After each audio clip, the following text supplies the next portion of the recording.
Hello, everybody, and thank you for tuning in to the weekly report.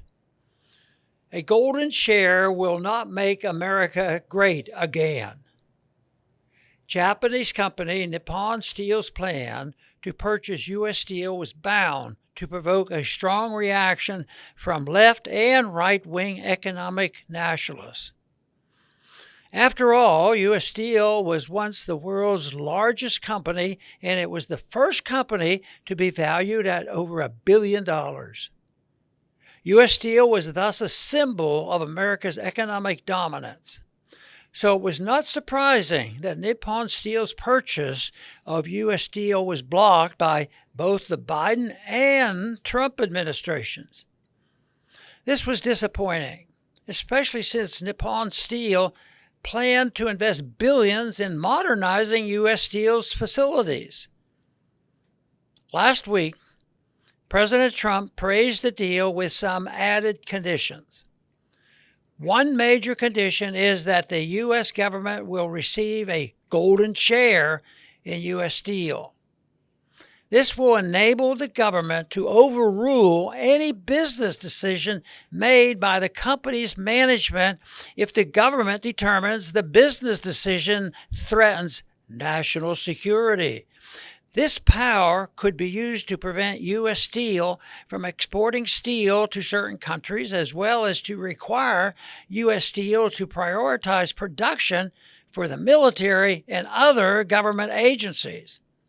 It could also be used to interfere with labor management relations based on the idea that a labor dispute can disrupt production and thus harm national security.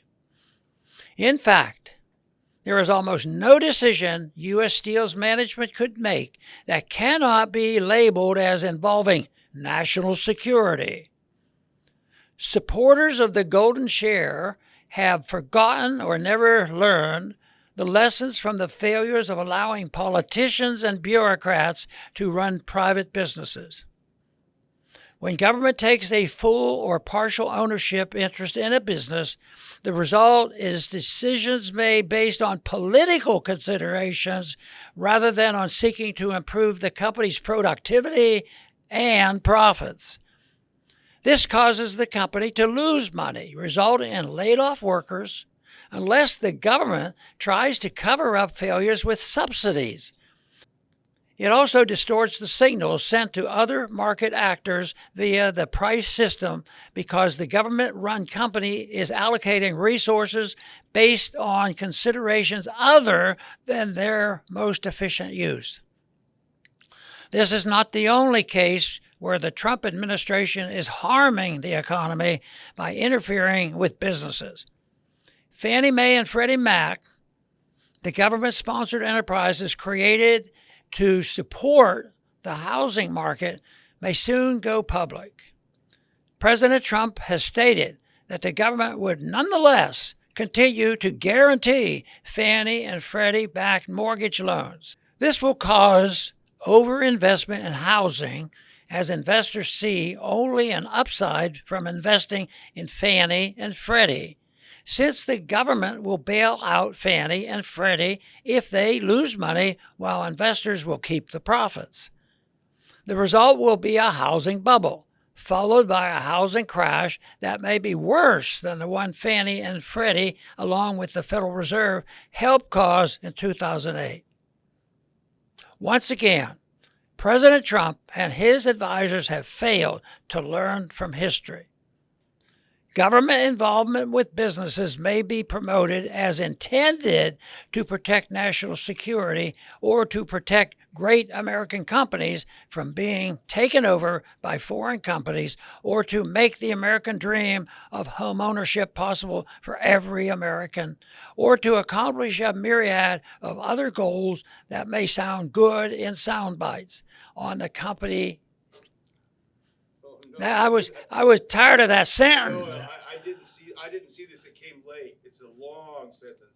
Because if I could have just said, I couldn't find my pause spot. This is a long sentence. Norman gets docked his pay. Okay. Government involvement.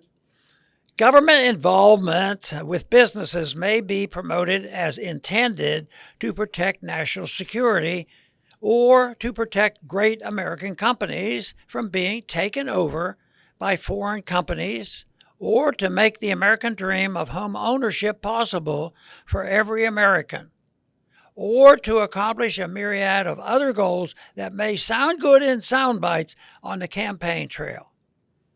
However, the result will be economic stagnation, recessions, or even depressions. To ensure a strong economy, government can get out of the way. A policy of limited government, free markets, free trade, peace, and sound money is the path to prosperity. Thanks for listening.